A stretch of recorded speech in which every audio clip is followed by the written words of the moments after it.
What if I told you that you never have to pull a weed, break your back digging, or till your soil ever again?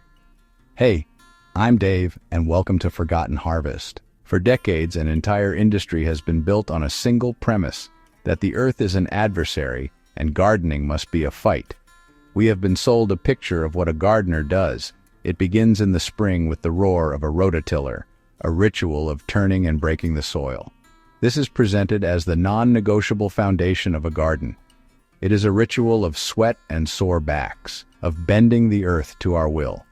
Then comes the war on weeds, a demoralizing conflict fought on your hands and knees. To fight this war, you require an arsenal from the garden center. The tillers, the hose, the chemical sprays. We buy bags of sterile soil to fix the very dirt our tilling has exhausted. We are told our soil is not good enough. The cumulative effect is that people give up, concluding they do not have a green thumb. But what if I told you the problem is not the gardener? The problem is the method. What if I told you all that hard work is not just unnecessary, it's actively harming your garden? This knowledge isn't new. The proof comes from the spring of 1944, when a Connecticut gardener named Ruth Stout did something that would challenge an entire century of agricultural dogma. The plowman she hired every year failed to arrive, and faced with an untilled garden, she asked a question so simple it was revolutionary. Why do I have to plow at all? Her decision that day to sidestep the accepted rituals of hard labor would uncover a method so efficient, so aligned with natural systems, that it could eliminate weeding forever, build feet of perfect soil from waste, and make a garden feed itself. She walked out to her unplowed garden, simply pulled back the old rotting mulch from the previous year, dropped in her pea and spinach seeds, and covered them back up. No digging, no tilling, no preparation. Her neighbors were skeptical, but then the plants sprouted, they thrived, and the weeds did not. The thick blanket of mulch denied them light. It was a revelation. Ruth realized that all the hard work she had been doing for years was an interference. From that year forward, she never allowed a plow in her garden again.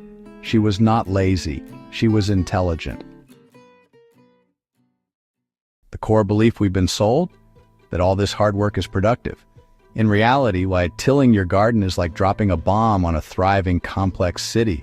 Under the surface, your soil is a metropolis of billions of living organisms. Fungal networks act as a superhighway, transporting water and nutrients to plant roots. Bacteria and microbes create plant food. Earthworms are the master engineers, tunneling and aerating. Tilling obliterates that entire ecosystem. It severs the fungal highways, slaughters the earthworms, and decimates the microbial life. But it gets worse. Every square foot of your garden contains thousands of dormant weed seeds, a weed seed bank just waiting. Tilling is the alarm clock. By turning the soil, you bring those seeds to the surface and give them the one thing they need to germinate: light. The nightmare of weeds that follows is a direct result of the work you were told to do. You are, in effect, planting weeds. Tell me in the comments right now, how many hours a week do you spend just pulling weeds? It's probably too many.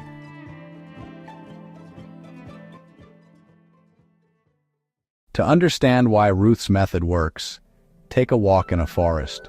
No one tills, no one weeds, no one fertilizes. Yet the forest floor is the most fertile ecosystem on the planet. For millions of years, nature has built soil with a simple system. Leaves and twigs fall, creating a protective layer, nature's mulch. This is the exact process the Ruth Stout method replicates. A thick, continuous layer of mulch is the entire secret. First, it stops weeds. An 8-inch deep layer of organic matter creates a barrier of total darkness. The vast majority of weed seeds will never germinate. The war is over before it begins. Second, it conserves water. The mulch acts like a sponge, absorbing rain, and then like a lid, preventing evaporation. The soil beneath stays moist for weeks. The garden essentially waters itself. Third, it builds fertility for free.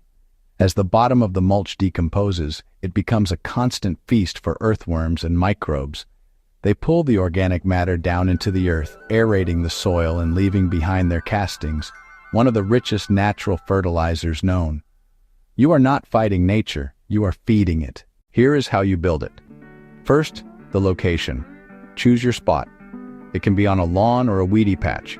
Do not dig the grass, do not pull the weeds, do not till. You will smother everything.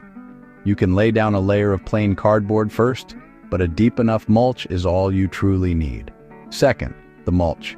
This is the most crucial step. You must apply a thick layer, at least 8 inches deep.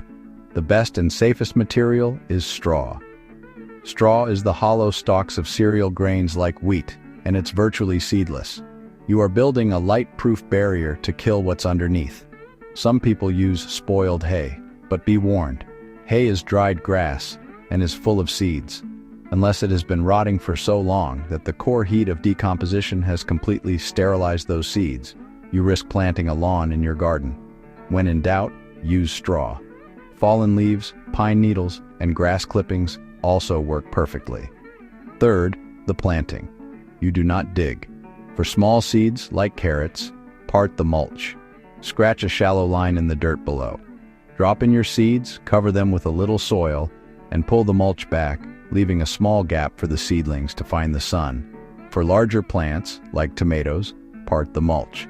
Dig a hole just big enough for the root ball, place the plant in, and pull the mulch right back up to the stem. The potato method is the real magic. Do not dig trenches. Place your seed potatoes directly on the unprepared ground, cover them with a foot of straw, walk away. That is it. To harvest, there is no digging, no risk of spearing potatoes with a fork. You reach into the soft, decomposed layer with your hands and pull out double the yield of perfectly clean potatoes. It feels like an Easter egg hunt. Now, let me address something most gardening guides ignore. A thick mulch can be a habitat for slugs, particularly in the first year before a balance of predators arrives. Simple beer traps can manage them. Also, in the first year, carbon-heavy materials like wood chips or fresh straw can temporarily tie up nitrogen from the soil surface as they begin to decompose. You can prevent this by sprinkling a nitrogen source like soybean meal or chicken manure on the soil before you apply that first layer of mulch. After that, the system becomes self-fertilizing. The only ongoing work is to chop and drop your old plants at the end of the season and add another layer of mulch. This is what Ruth Stout understood in 1944. This is what the industrial model made you forget. You don't need their cycles of work and dependency. You need organic matter, a patch of ground, and the patience to let biology do what it has always done. 10 years from now, your neighbors will be buying more amendments, fighting the same weeds. You will walk out to your garden, part the mulch, and pull a carrot from soft black earth that you did not till, did not weed, and barely had to water.